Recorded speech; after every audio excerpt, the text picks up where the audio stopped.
This is the GTN show brought to you by Amp Human. Welcome. Now, I don't want to bore you with the same story that's hitting the headlines every day. Instead, I'm going to try and bring some solutions. So, how to adapt to potential problems and restrictions that are coming up as a result of COVID-19. As well as that, I'm going to be bringing you some indoor training tips with a special guest.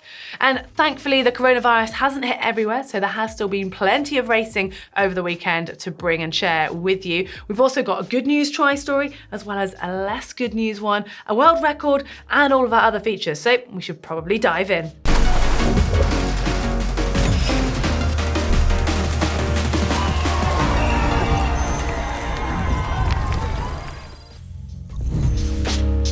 Like I said, I don't want to exhaust the coronavirus topic, but whether we like it or not, it is interfering with the triathlon calendar. We mentioned last week that the Abu Dhabi World Triathlon Series was postponed. That should have been this weekend just gone, and all the athletes had trained obviously very hard over the winter and ready to test themselves at the first big event of this Olympic year. So pretty crucial time in their career and in their season. And as a result, the athletes had to think of something to actually do with this built up energy and also this form to see where they're at. And some athletes chose to simulate races at home and do sort of an indoor racing situation. Others looked a little further afield. And one of the pros, Hayden Wild, actually kept his mind open when it came to looking for a race. He stayed in New Zealand, but he actually found that it was the National Track Championships that weekend. And he entered the 5K and ended up winning the national title in a time of 14:13. Well, it was apparently windy conditions, but still an impressive title to take and a great way to see where his form is at the moment. And another athlete who should have been lining up in Abu Dhabi was Alistair Brownlee,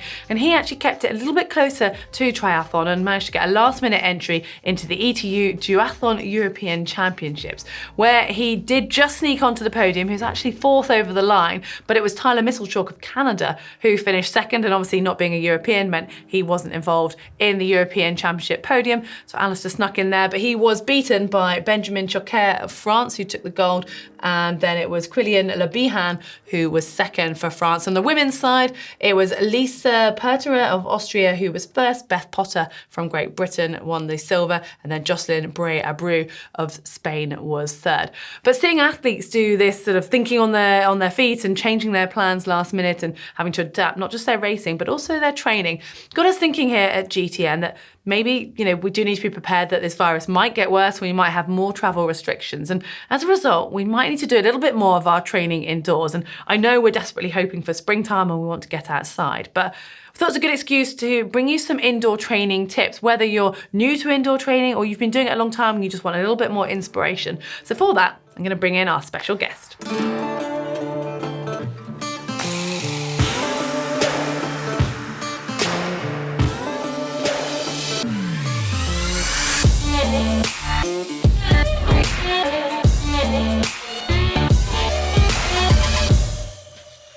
I'm back! Oh, welcome, Hank, or James, for those of you who might not remember, is one of the GCN presenters. It's kindly agreed to join us because obviously you do a lot of cycling. And a lot of cycling. Quite a bit of that indoors. Yes, for sure now. And I guess I'm here to tell a few tips on indoor training because there is so much you can get out of it. There definitely is. Well, between us, we are going to be bringing you some great tips, so let's get started. Starting off with position on the bike. Now, this is something that indoor trainer can really help with because it means you can get off and on the bike, switch around different positions, sort out your stem lengths, or even sort out your shoes or your cleats, and it does really help. Yeah, I mean, you're in the comfort of your, are you changing anything at the moment on your bike, or have you? I am. I'm going from speed play to look pedals, and it's a good way to kind of just make sure I don't kind of get any knee issues, because the last thing I want to do is set up your cleats, go out on a 2-hour ride, come back, you've got a knee problem. So with the indoor trainer, you can do a 5-minute session, switch out, maybe. 5-minute session. Well, are you swapping in between? Like... Yeah, 5 minutes, and kind of get the Allen key out, move the cleat around, and then go again until you get the perfect position. Yeah, and also once you've found that position, or if you're still trying to get it, it's a great time to actually get on your TT bars. Obviously, this is more specific to triathletes and or time trialers, but I know indoors we're quite guilty of kind of sitting up and changing position because you can, but it's time to be really disciplined and actually hone in that position in something that you maybe wouldn't be able to do out on the road as much because you've got wind, you've got junctions and things when you have to come off your TT bar. So maybe set yourself a set time and try and stay in that position without moving. Yeah, that's a really good point. Mind over matter, that one. All right, our next tip is get involved and get racing from the comfort and safety of your own home. And I know you've done quite a bit of Zwift racing. Oh, I have done a lot of Zwift racing actually, and it's a really good way to get more out of myself. I find it really hard to motivate myself when I'm just sat there for an hour. You seem pretty motivated. Well, yeah, but I can motivate myself even more Okay. when I've got 50, 60 people that I'm racing against, because it kind of just ekes out that extra bit of power, I guess. Well, I guess it's also great if maybe, you know, as triathletes are known maybe for doing less bike racing, but you kind of want to have a go, but you're worried of going, you know, to a local crit race or something, but you can actually get some of the benefits of racing, but without having to worry about needing all of the skills. I mean, do you think it's a good stepping stone and the things you can learn from indoor racing? Oh, 100%. And I think Zwift is really good in that way, where you've got the drafting and you've got different aspects of racing within the game. So I do think it is a really good way to learn the craft of racing. Yeah. And then when you do get out on the bike, you can work on your handling and that kind of thing. Yeah, I mean, it's true, because I've done a couple of TT races when it is just purely like going as hard as you can, but then that whole is still quite unique even when you're racing indoors, like getting on someone's wheel. Yeah. It's quite a cool feeling even though you're on your turbo. 100%. And also you've got that time trial aspect where you can go and do race against the clock on your own. So you've got, best of both. And what about a run race on Zwift? Are you up for that? Absolutely not, Heather. I mean, me and running don't go too well, but I do want to challenge you one time. I've heard differently, but we'll have to wait and see. Yeah, I did do a 20k run once. Drop that in.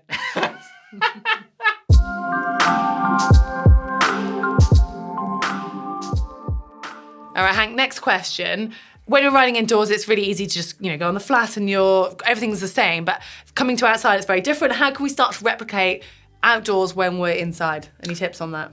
I think you can there's different efforts you can do on the trainer that can really help you when you do get outside. So the things that I like to work on is kind of those torque efforts. Right. So Can you give us an example? Yeah, so I mean, I tend to do kind of like 10 minutes at 300 watts or 15 minutes. Yeah, sorry. And so I kind of do those high kind of tempo efforts, but with a low cadence, so sitting at around 70 RPM. Okay. And it's much easier on a trainer to kind of be specific in the way, in the power and the cadence you're sitting at, because you don't have, you know, stoplights or ups or down hills, or even traffic for that matter. And what would you do if you say you had a hilly race coming up, but you had to do all your training indoors? Is there anything you would change with your training for that? I would just put in blocks. So I do kind of like 4 efforts at kind of, depending on what kind of climbs I'm doing. So if they're 10-minute long or if they're 20-minute long, I'd kind of aim to look at that distance or that time and then put in 2 to 3 at 80%. And that way you can kind of, you're not going max, but then you're still getting the benefits of doing those prolonged efforts. Nice. But remember, when you do go to a climb that you want to, you know, make sure you push over the top of the climb. You don't want to kind of sit up and then relax it. The effort is then you can relax. That's obviously when you're back on the road. You don't get the free will indoors, but nice tip.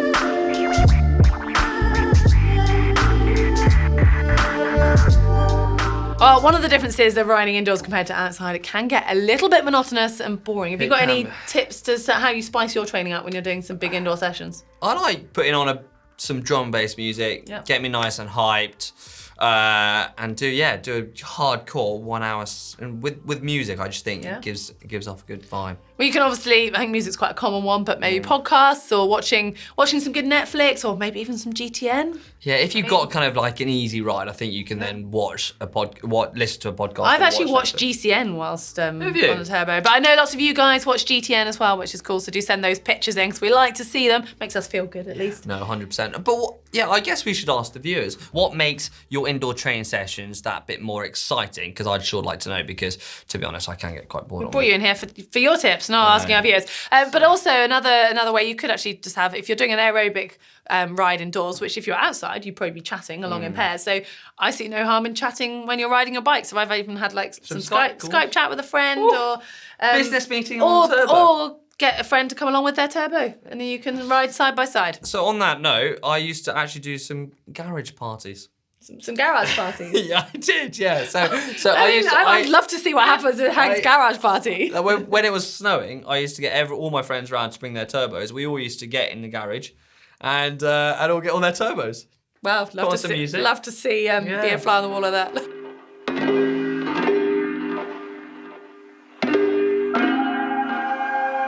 Now, Heather, there must be, for all the triathletes out there who have a treadmill, I guess you could kind of coincide turbo. You certainly could. I mean, the season right now is duathlon season anyway, so it's a great way to practice. You could even, do a multiple brick session. So you could run, bike, run, for example. And there's so many variations which can make it quite fun. And if you don't have your own treadmill, then maybe consider going to the gym if it's not shut down. That is at the moment. And you could even do a watt bike session and a treadmill, or you could do it in pairs and swap over if you're at home and you've got one. There's so many variations which are great for doing that training that's really specific to racing. Even if you're not racing yet, it's still going to help you just get used to that unusual feeling of having kind of cycle legs when trying to run. So could you also kind of try out your transitions? It might be a good period to try out your transitions, get that wetsuit off in no time. Yeah, I mean, well, not just the wetsuit bit, even just going from bike to run as well. Yeah. But there you have it. There we go.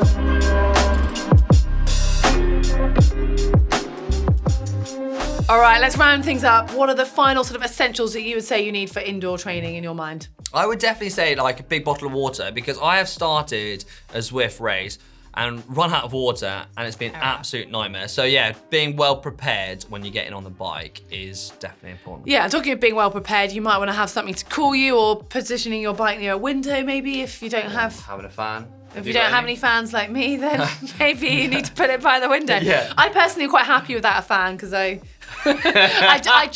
genuinely do like the heat, and it's quite nice to be warm this time of year. Do you like training in the warmth? I do, but anyway, what else? I mean, a smart trainer is something that it is a costly investment, but it's worth it. I would say it makes such a difference. I think smart training is definitely gonna make your indoor experience that bit more exciting, especially when you can use Zwift and you can use different erg modes and stuff to make you train that a little bit harder. So yeah, I would say if you can bear the cost, then I'd 100% do it. Well, on the same note of that, having some structure when it comes to your training, I think is essential. I don't know if you've ever gone tried to do a session without any structure and just aimlessly ride. Yeah, I think for like a pre-breakfast ride, if I'm doing like an hour spin without putting much, power through the pedals, then I'd do something without any structure. But if I'm doing something in the afternoon, having a structure or a plan to then work towards just makes the time go far quicker, and you get lots more out of it too. Yeah, massively. Well, all this talk about indoor training, we're not saying you guys are, but maybe you're adapting your training already as a result of the coronavirus. Well, that leads us on to this week's poll, I think. Yeah, are you guys changing your racing and training plans due to the outbreak of the coronavirus? I am.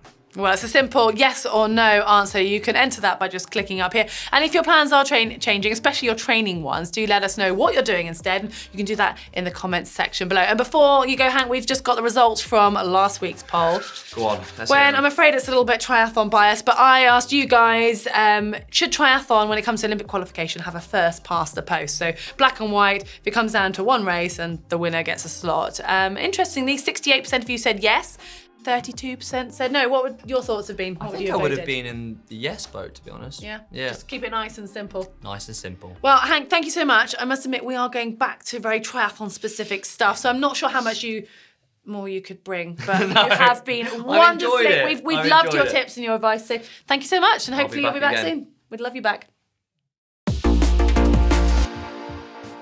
It's now time for Tri News, and we're actually starting off indoors because the 50-kilometer treadmill world record has just been broken for the second time this year. Florian Neuschwander ran an incredible time of 2 hours, 57 minutes and 25 seconds to complete 50K. Yeah, it's pretty impressive, and even more so because he says mentally running is tough for him. So he's actually quoted saying, "I don't know why I like running on a treadmill," because he basically does ultra distance running as a whole.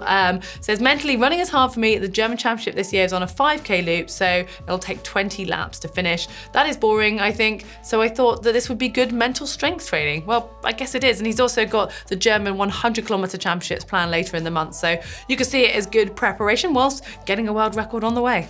It's now time for a good news story, which is rather nice at this time of year, and it actually comes from war-stricken Aleppo in Syria, where at last the bombing has stopped and they have now been declared as free from war, and it's the triathlon community who have come together to show their resilience and also give hope to the young triathletes. So just last week, they organised a local aquathon, which had 70 athletes competing, some as young as 8 years old. And this was really a matter of showing that there's hope in the future. And it was coach Noor Kuja who actually said that there is chance to thrive after disruption, there's rebuilding, and here there is always hope. And another sign of hope for athletes from Syria, there have just been 2 athletes, Mohamed Asabad and Mohamed Marso, who've been nominated as part of the IOC Tripartite Invitation Place for the Tokyo 2020 Games. So plenty of hope coming from that part of the world. Well, sadly, we've actually got some less good news now, as there has been an age grouper just been awarded a 14-month ban as a result of a anti-doping violation. It's actually Chris Dells, the German athlete who won Ironman Texas in his age group, and he then went on to win Kona in his age group, but also overall has been given this ban retrospectively, not by taking a prohibited substance, but actually due to an infusion that he took in the April of last year. So he took 2 infusions of more than 100 ml, so intravenously, which basically without a TUE, a therapeutic use exemption form, is illegal, irrelevant of what you're putting in your body. And apparently it was for some gastrointestinal problems, and the actual substance wasn't illegal, but the method in which he put it into his body was. And the crazy thing is, he actually posted about it on his social media, because I presume, he did not have a clue that this was illegal. And it wasn't until someone actually flagged this video up, probably after his performances, that they then investigated, and he's been given that ban, which has been backdated to April, so he won't be able to compete for next year. But he has put his hands up and said, I'll accept that, and he realises he made a big mistake, both on posting it, but also doing it in the first place. But hopefully he's learned his lesson, and if anything, it makes other age groupers just aware of the anti-doping code. It wouldn't be a GTN show without a new shoe, and this week it's Hoka One One who don't disappoint with their new shoe, the 10.9. And I have to admit, when I first saw this, I genuinely thought it was an April Fool's just come a little bit early, but on closer reading, it does turn out it's a new shoe that apparently is designed specifically for running downhill. Now, if you're looking at the picture, it's got this huge extension to the heel that kind of looks like some fashion shoe or something you might see on Lady Gaga's feet, but due to its extra surface area and that ability to shock absorb, it's supposed to be great for going downhill, gives you more stability. This is all apparently, I obviously haven't tried these shoes, but irrelevant of all of that, I can't imagine having something like on my feet and not falling over. But it'll be interesting to see if anyone actually invests in a pair, because I think they're being sold at $250 a pair. So pretty unique, and I'd say a pretty niche market for those shoes. But it'll be interesting to see if any of you guys have tried them or seen them, then do let us know. It's time for race news and the hotly awaited first full Ironman of the year down in New Zealand. And it certainly was hot over there. Apparently very little wind, which meant for some very fast times. And it was Joe Skipper who took the men's title. He had to overcome a 6-minute deficit out of the swim, but with the fastest bike of the day and the fastest run, he ended up taking that victory by over 7 minutes, ahead of Kiwi Mike Phillips and Braden Currie. And this was actually Skipper's 3rd attempt to take the title in New Zealand. And it was a very similar pattern for the women's, because Teresa Adam on her 3rd attempt actually took the win there, and she ended up dominating the race with the fastest swim, the fastest bike, and the fastest run to break the record by quite some margin. And she took the overall win by almost 16 minutes ahead of Meredith Kessler in 2nd, and it was Judith Vaquera of Spain who finished 3rd. Well, this event actually slipped past us last week. It's the inaugural Otillo swim run event in the USA. It was held in Catalina Island in California. And we talked about it last year on the show when it got announced, and it certainly looked like an epic race, but it was dominated by the usual. So the men's race, a team of 2, was won by Team Envil. The women's race was won by Team Wild Envil, and then the mixed pair were Team Envil, Switzerland, Vigor. So you kind of get the impression there that Team Envil are rather strong in this event. It's now time for me to get a little inspiration and hopefully share it back with you as I get a chance to have a look through some of your wonderful photos that you guys have sent in. This first one comes from Lowaldo, and it's out in Dubai, but he's outdoors. So last week, I think we had California guys indoors, and now we've got people in Dubai outdoors where it's really hot, but interesting, on his turbo, introducing some heat for Vietnam 70.3 training. He says Dubai is still cool in the mid-20s. We can only dream of that. But he's taken this to the extreme because actually wearing his helmet, which I can only imagine is to increase the heat effect. But do let us know if there was a reason for wearing the helmet, or maybe it's just for the photo. But we like it anyway, thank you.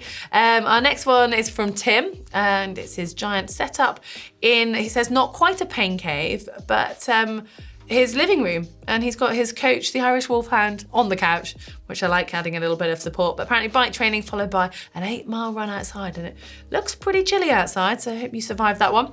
Next we have one from Chris, and he says this is his Form Heaver, very old but light cross bike, and it's up near Edinburgh, which is in Scotland. Got to get the base miles in no matter what the weather. Well, I'm impressed, because I must admit I wouldn't be going out in that. It looks like you're well wrapped up though, and apparently the cafe where they stopped at afterwards was kind enough to give them towels to save the cafe's furniture. I mean, I don't blame them, but he says aiming for Colmondley 70.3 in June and Alcudia 70.3. So good luck for those races later in the season. And to finish off, we've got a lovely sunset here. This is Gary, and apparently he rides a Treadmill. Obviously that's not in the photo because this is from a swim day with his TriLife 876 team. And yeah, just a lovely photo at the end of the day. Thank you for that one. Some lovely selections. I know some of you might be confined to training indoors at the moment, but whether you're indoors, outdoors, or even you're starting to race, do share your photos with us. And you can do that using the uploader, which is on screen right now. Okay, it's now time for the Gtn Caption Competition, where I get to choose the best caption from this photo we had last week. And you guys haven't disappointed. We've got a good selection here. So our first runner-up comes from Refuge Jesus. When you need to use the Portaloo just before the race. Yeah, I don't blame you. I think we've all been there and would quite like a nose peg for that situation. Next one here from Chris Debonair. Does my nose look hydrodynamic in this? Yeah, he does look pretty hydrodynamic, doesn't he? But it was a close call for the winner. Our final runner-up, though, is Sharon Chatenay. See no evil, hear no evil, smell no evil. And the winner this week is Jean-Claude Schmidt. So you'll be getting one of these caps, Jean-Claude, with the caption, "Nobody knows that I'm about to pee in my wetsuit." We like it. Make sure you get in touch and we will send out a GTN cap to you. And if you guys didn't win this week, but you want to be in with a chance next week, then leave your caption suggestions for this next photo here of Alistair Brownlee looking a little confused, a little emotional, who knows? But you guys can leave your suggestions down below. There is still plenty more to come this week, including a video looking at the difference between having your hands low and your hands high when you're riding on the aero bars. There's another one on how to prepare for a duathlon, so if you've got one of those races coming up, keep an eye out for that video. And we've still got a great sale going on over at the GTN outlet with 50% off the GTN Pro Team and Pro Training tops and vests. Then there's 30% off the women's GTN fan kit jersey, as well as 25% off the fan kit bib shorts. And for a couple of videos that you might like to watch, one on how to prevent Achilles tendonitis, you can find that just down here. And if you want a little bit of a giggle, then we've done an unwritten rules triathlon video just here.